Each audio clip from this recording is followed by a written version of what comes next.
కేసీఆర్ ఏం చేసిర్రు? ఓ కోడి పిల్లల్ని ఎట్లా కాపాడుతుందో తెలంగాణ రాష్ట్రాన్ని ఎట్లా కాపాడిండు, నీళ్లను, నిధులు, నియామకాలన్నింటినీ. కానీ ఇప్పుడు రేవంత్ రెడ్డి గద్దలగా అని చంద్రబాబు నాయుడుకి పంచి పెడతా ఉన్నాడు. మనోడా పగోడా, తెలంగాణోడా, ఆంధ్ర బూట్లు నాకేటోడా.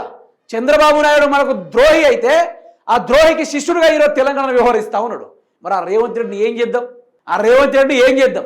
ఈరోజు మన నీళ్లు దోచుకుపోతున్నాం మిత్రులారా. దయచేసి మీరు కూడా ప్రశ్నించాలి.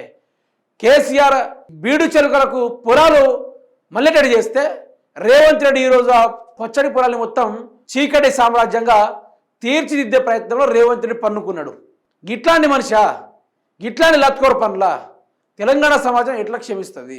ఏ లెక్కన క్షమిస్తుంది? ఎవడైనా సొంత తల్లికి పాలు దాగి రొమ్ము మీద అనేటువంటి రకాన్ని చూశారా? అది నంబర్ 1 హైబ్రిడ్ విషయంలో వచ్చేస్తే మాత్రం రేవంత్ రెడ్డి మాత్రమే. అది తల్లి పాలు దాగి రొమ్ముల మీద తన్నే చరిత్ర కలిగినోడు రేవంత్ రెడ్డి. అగో అట్లా ప్రజలను ఈరోజు నామరూపం లేకుండా తెలంగాణ రాష్ట్రంలో మళ్ళీ వెనకటి రోజులు తీసుకొచ్చే కార్యక్రమంలో రేవంత్ రెడ్డి ముందుకెళ్తా ఉన్నాడు. తెలంగాణ తల్లడిల్తుంది, తెలంగాణ ఆగమవుతుంది, తెలంగాణ అరిగోసలు పడుతుంది, తెలంగాణ మళ్ళీ కోలుకోవాలంటే కష్టమవుతుంది. ఇది అర్థం కాక రేవంత్ రెడ్డి తన సొంత తెలంగాణ నీళ్ళని ధారదత్తం చేస్తూ ఉన్నాడు. దమ్ముంటే కేసీఆర్ని మించి పరిపాలన చేయాలి. అంతా నేను కేసీఆర్ అంత అంటే మీరు కేసీఆర్ అంత మొగోళ్ళు గారా? అని ఉత్తమ్ కుమార్ రెడ్డి కానీ, రేవంత్ రెడ్డి కానీ, తుమ్మల నాగేశ్వరరావు కానీ మీరు కేసీఆర్ అంత మొగోళ్ళు గారా?